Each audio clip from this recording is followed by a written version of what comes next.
When the president sat down for 6 network television interviews Monday, it was the most that he had done in a single day. Twice before, he had sat down for 5. This statistic, courtesy of a reporter that we first introduced you to back in February. Here's Chris Wallace with his Power Player of the Week. The numbers really help tell the story in an important way. I'm going to call on Mark Knoller.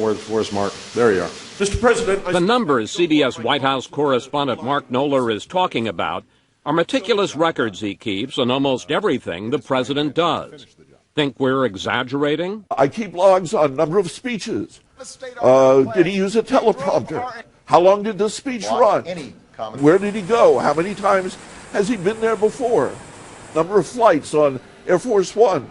Number of flights on Marine One. We squeezed into Knoller's cramped booth in the press room, where he showed us his file on each of the 114 rounds of golf President Obama has played. I keep log. What date did he play? How long did he play it? Who was in the foursome? What time did the golf game begin? What time did it end? You love this stuff, don't you? At least now I've got an aspect of the presidency that pretty much I own. And I like that. And Knoller does own it. His colleagues in the press corps come to him to find out how many news conferences the president has held.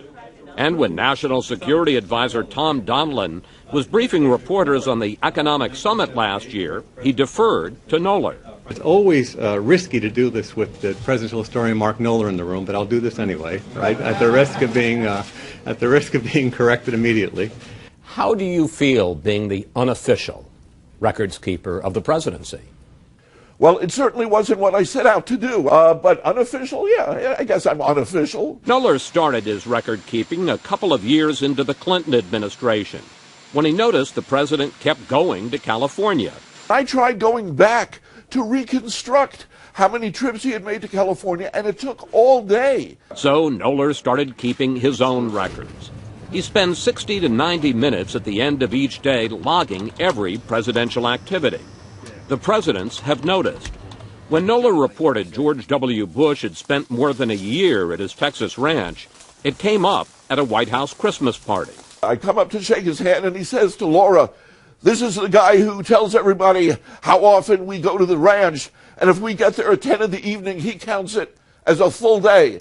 And I corrected him. I don't count it as a full day. And he seemed glad to hear that. I think it's a tad obsessive. Okay, I'm obsessed with doing my job well, to doing it thoroughly. You got me. Knoller has been covering presidents since Gerald Ford. At age 60, he's never married. But he has no regrets. Is this job, is this group, is this your family? Sure. It's my life. I'm able to cover this place exactly on my terms. And I find that very satisfying. Since we brought you this story in February, the president has added 29 rounds of golf, including 27 holes yesterday. And on a personal note, I sat elbow to elbow with Mark Knoller in that little booth for 7 years, and every day of it was a joy.